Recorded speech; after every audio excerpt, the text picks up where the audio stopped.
Assalamualaikum warahmatullahi wabarakatuh. Nama saya Julian Anggoro dari Prodi Manajemen. Di sini saya akan menjelaskan agregat demand dan agregat supply. Pertumbuhan ekonomi. Pada era globalisasi ini, hampir semua negara, baik negara yang telah maju maupun negara yang sedang berkembang, menghadapi masalah memelihara kestabilan serta pertumbuhan ekonomiannya. Oleh karena itu dibutuhkan analisis faktor-faktor ekonomi yang tepat sehingga dapat diperoleh kebijakan yang sesuai untuk menjaga kondisi suatu perekonomian dan fluktuasi. Salah satu yang sering digunakan yaitu analisis model AEDS. Penawaran agregat dan permintaan agregat seringkali digunakan untuk membantu menganalisis fluktuasi ekonomi dalam jangka pendek. Model ASAD ini merupakan turunan dari model ISLM. Permintaan agregat merupakan variabel penting dalam upaya untuk mendorong pertumbuhan ekonomi yang berkelanjutan. Karena dengan adanya peningkatan permintaan agregat akan mendorong produsen untuk meningkatkan produksinya. Untuk memenuhi peningkatan permintaan tersebut, peningkatan produksi hanya dapat dilakukan dengan investasi. Dengan adanya peningkatan permintaan agregat akan mendorong minat investor untuk lebih meningkatkan investasinya, yang akan membuka lapangan kerja baru sehingga dapat mengurangi tingkat pengangguran. Selain itu, lapangan kerja baru akan meningkatkan pendapatan masyarakat. Kondisi ini secara berantai akan mendorong peningkatan pertumbuhan ekonomi. Dalam penelitian ini menjelaskan mengenai hasil dari analisis variabel tingkat inflasi dan tingkat pengangguran di Indonesia. Dalam model analisis kurva agregat demand dan agregat supply untuk melihat pergerakan keseimbangan terhadap long run agregat supply. Data dan inflasi pengangguran. Dalam penelitian ini data dibagi menjadi tiga kelompok bagian, yaitu E0 merupakan data tingkat inflasi dan pengangguran pada tahun 2009 hingga 2012. E1 berupa data tingkat inflasi dan pengangguran pada tahun 2013 hingga 2014. Serta E2 berupa data tingkat inflasi dan pengangguran pada tahun 2015 hingga 2018. Hal ini dilakukan untuk menghindari kekacauan dalam memasukkan data ke dalam model analisis kurva agregat demand dan agregat supply. Metode penelitian. Jenis penelitian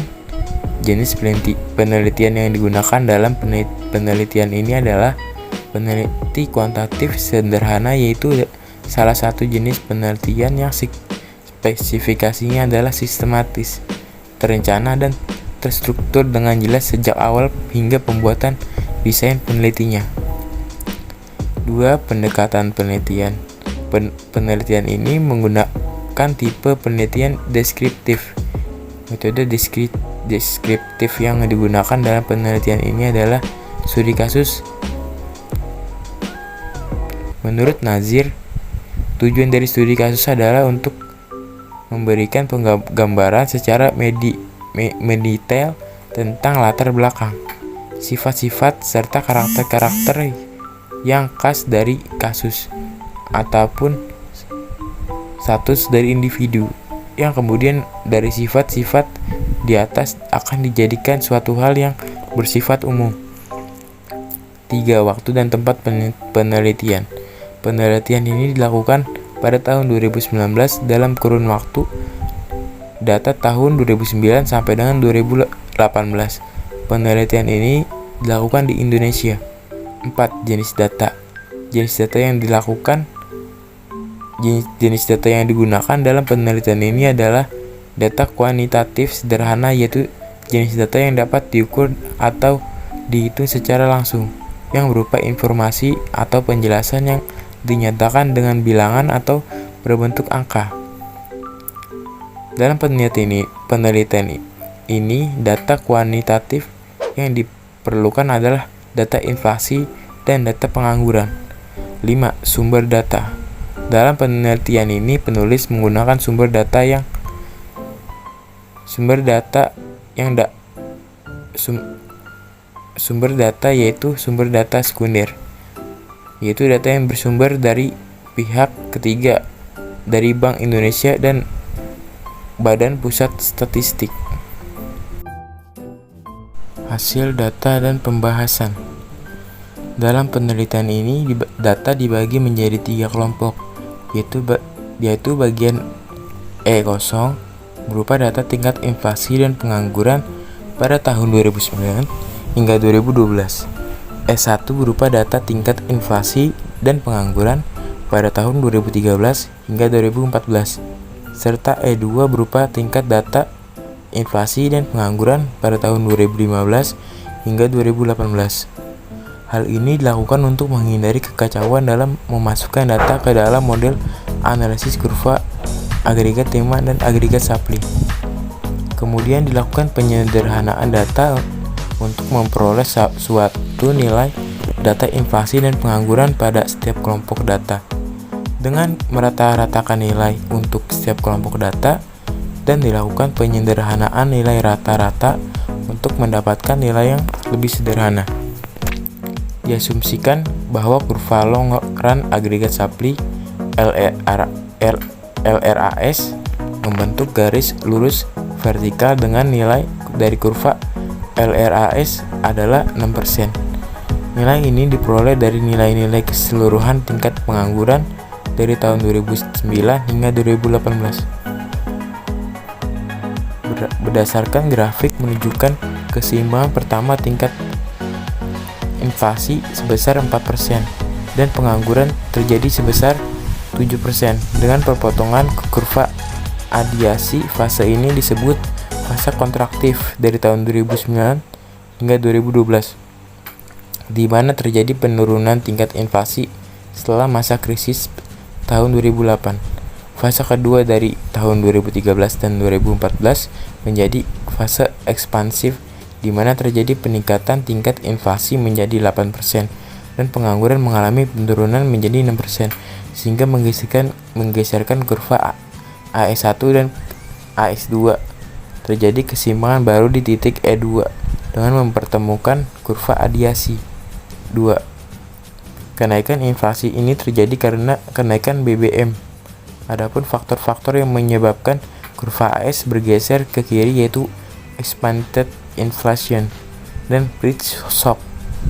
Fase ketiga dari tahun 2015-2018 menjadi fase kontraktif, di mana tingkat inflasi mengalami penurunan dari 8% menjadi 3%